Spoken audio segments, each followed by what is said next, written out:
Hello everyone, welcome back again. This is part 2 of lesson 15. I'm sorry I got cut off in part 1 of this and I kind of paused the video right at the end of this activity. So here we had just added our if statement here to test or to check for when the left arrow key was pressed down, and then we moved these blocks inside of our if statement. They were outside and then we just moved them inside. So now when I press the left arrow key, the fish move to the left, and when I let go, they don't move. When I press it down, it moves. All right, so moving on to bubble 7. This is the last bubble, so this should be a shorter video. All right, bubble 7. This is the one that I'm going to be assessing, that I'm going to be grading. So I will help you out a little bit. I'll go through the instructions, but it's going to be up to you to figure out the rest of it. Okay. So move in all directions. You can make a simple game that moves a sprite around the screen. Oh, sorry. I don't think this was there yet. Yeah. All right. You can make a simple game that moves a sprite around the screen. Do this. Add 4 separate conditional statements that make the wingbot move in every direction. So a little hint, you can go back to bubble 6, activity B, and you can look at how they moved the turtle in all 4 different directions, right? Up, down, left, right, up, down, left, right. So it's the same exact idea. Hint, hint. You can pretty much do the same thing. You just need to change the sprite name, right? Because our sprite in bubble 7 is not called turtle.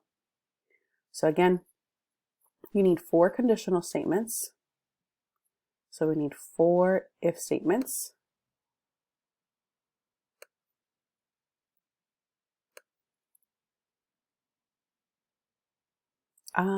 I guess you can, let me do one of these at a time. That way you can test it as you go and you don't get all these errors. So for the left, I'll do the left one, and then it's going to be up to you to do right, up, and down. All right. Left, moving left when the left arrow is pressed. So when the left arrow is pressed, key down left.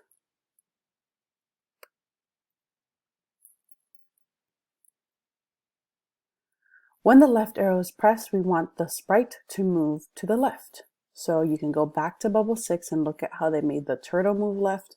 If you have the notebook open, you can look on page 25, 26, 27 to remind you of how to move up, down, left, right. So for left, we use sprite.x and we use the minus operator.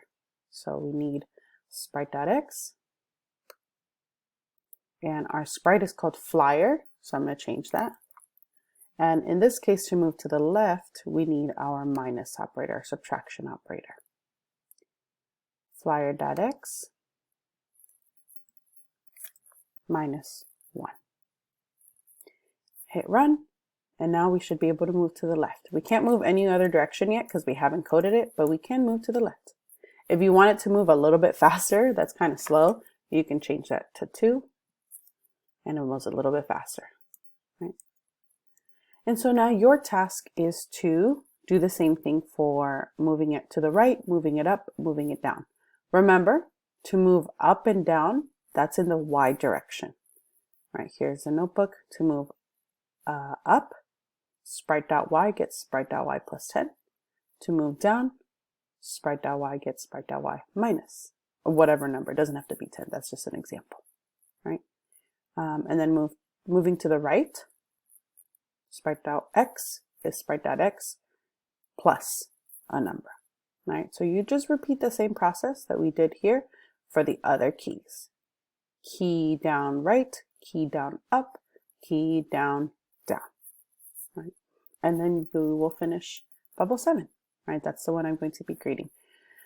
If you have any questions about bubble 7, like always, you can send me a message on Schoology and I can help you out, or you can drop by office hours after school on Wednesdays and Fridays. Right, there is one more bubble here, the challenge.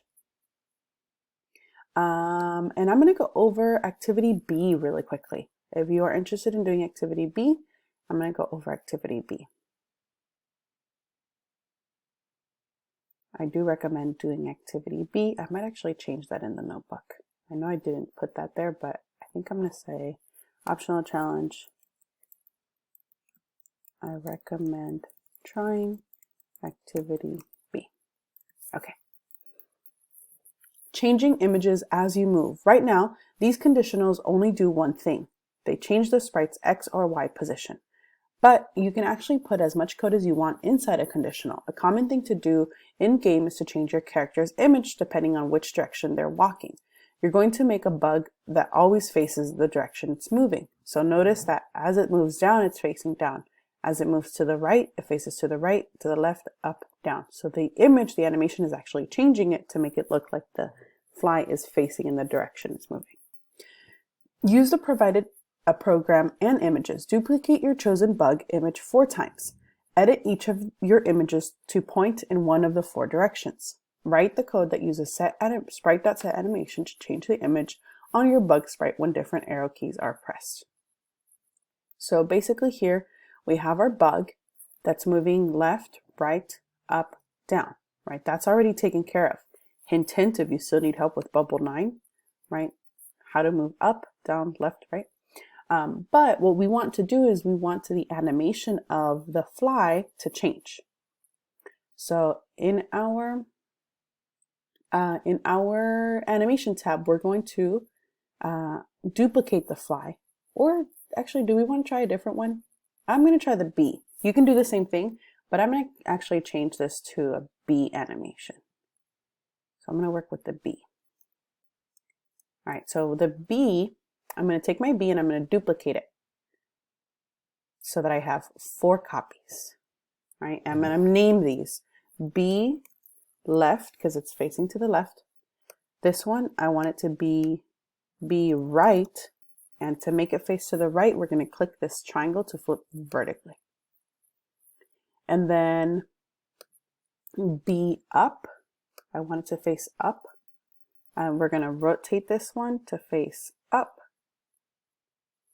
And B down. Let me delete the name. This one's going to be B down. And I want this one to be facing downwards. So this one's facing to the left, to the right, up, and down. Okay. Now that I have that, I can go back into my code and I can add my sprite.setAnimation block into each of these if statements. So if the up arrow is pressed, make the bug move up and set the animation to the up B. So bug set animation to B up. That's what I called it, B up. So now when I press, what does it say? Oh, I couldn't find the animation. B, oh, it's because I called it B up. I see. Oh, you know what?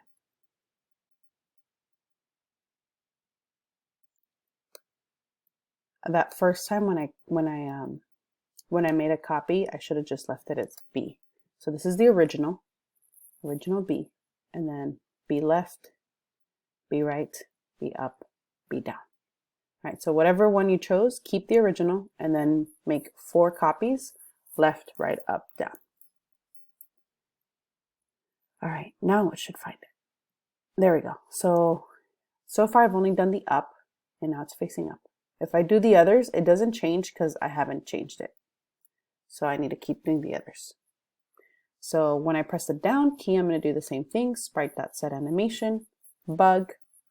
This time I want it to be B down.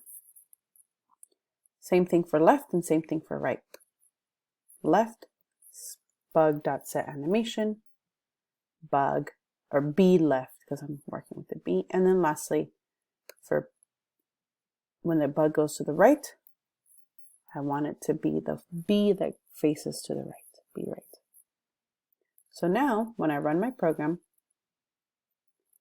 I should see that my animation changes. So if I go up, it should face upwards.